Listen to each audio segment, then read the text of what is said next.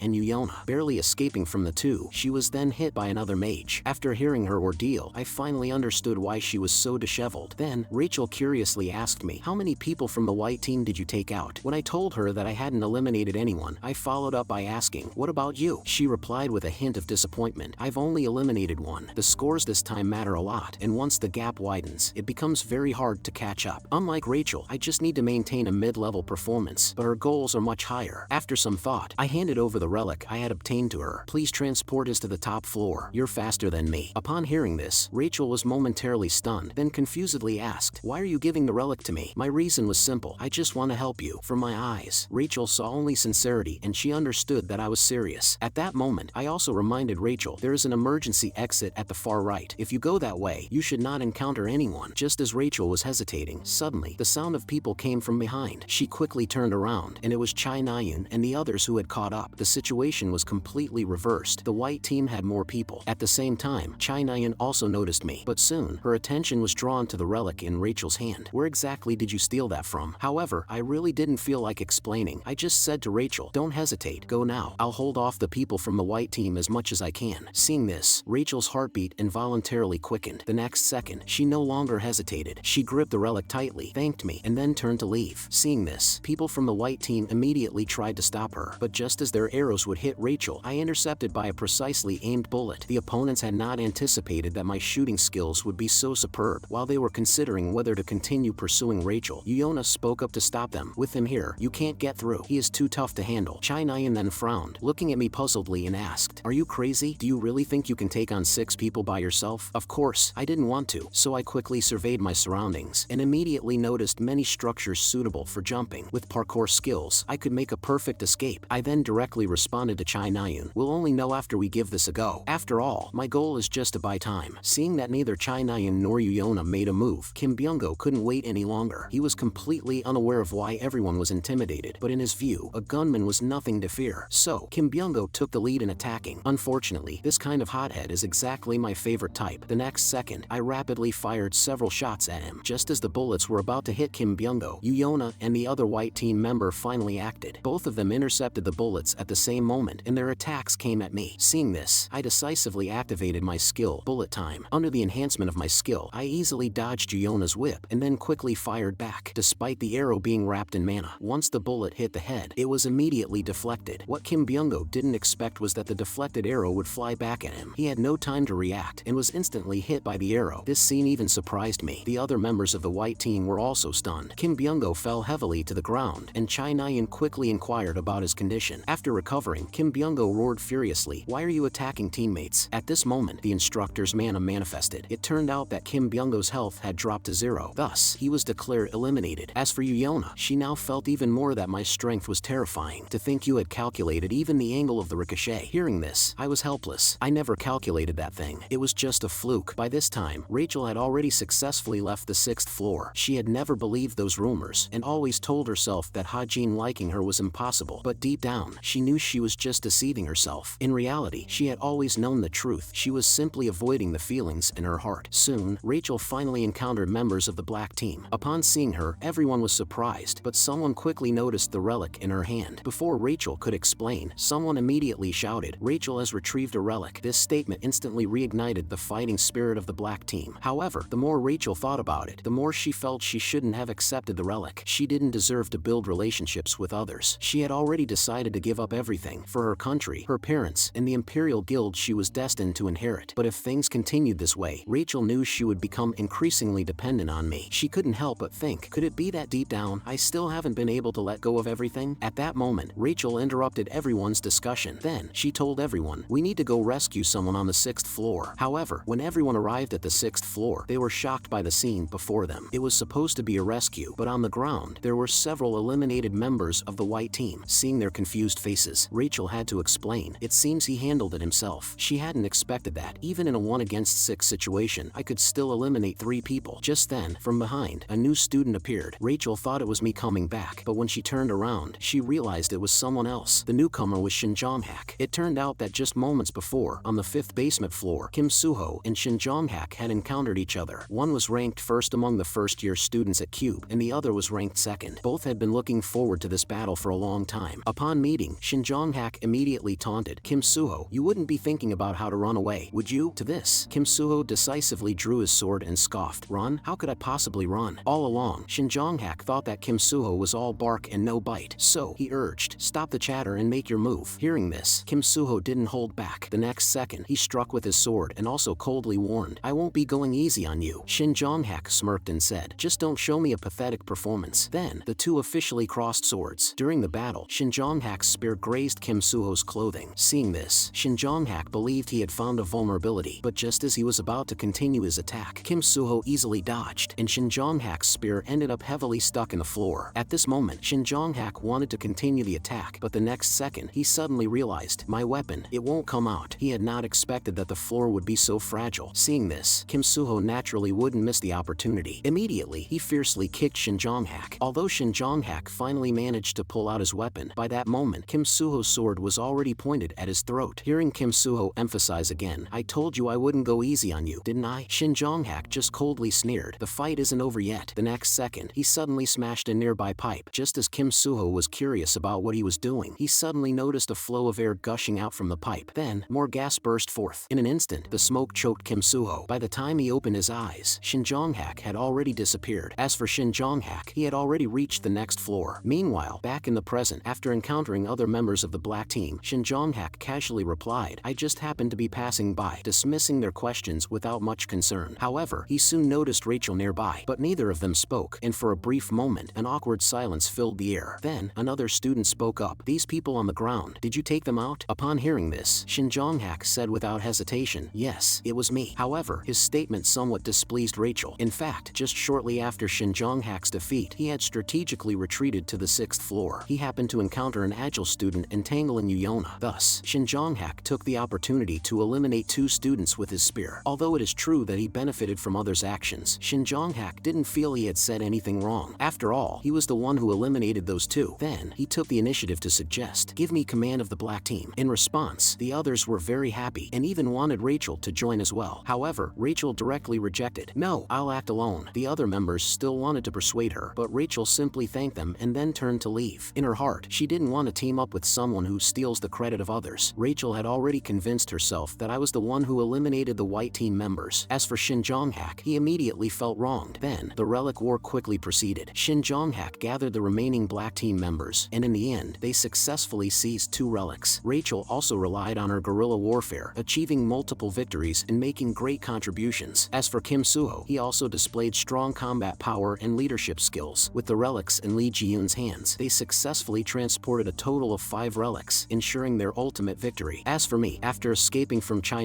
and Yona, I used an unconventional method to survive. During this time, I stayed hidden in the restroom, quietly watching everyone's battle. However, when the test ended, I felt like I had forgotten something. Meanwhile, Jamer on the 7th floor finally woke up. She thought she had just accidentally fallen asleep. At that moment, Jamer remembered she had to get something. When she looked at the time, it was already 3 p.m. To this, she assumed her watch had malfunctioned. However, when she took out the student watch, she was shocked to find that indeed, a lot of time had passed. What shocked her more was an unread message on the student watch. Opening it, she read, the Relic War has ended. The white team has won with 5 relics. At this point, Jamer finally realized what had happened. She rushed out of the restroom, looking around the entire bunker, which was dead silent. Everyone was gone. She was the only one left. Meanwhile, during the break, as the instructor counted the students, he grew increasingly frustrated. What was Jamer doing? Why hadn't she come out yet? Subsequently, the instructor officially announced the best students of both teams. MVPs of the black team, Shin Jong-hak and Rachel. MVPs of the white team, Kim Soo-ho and Chyan.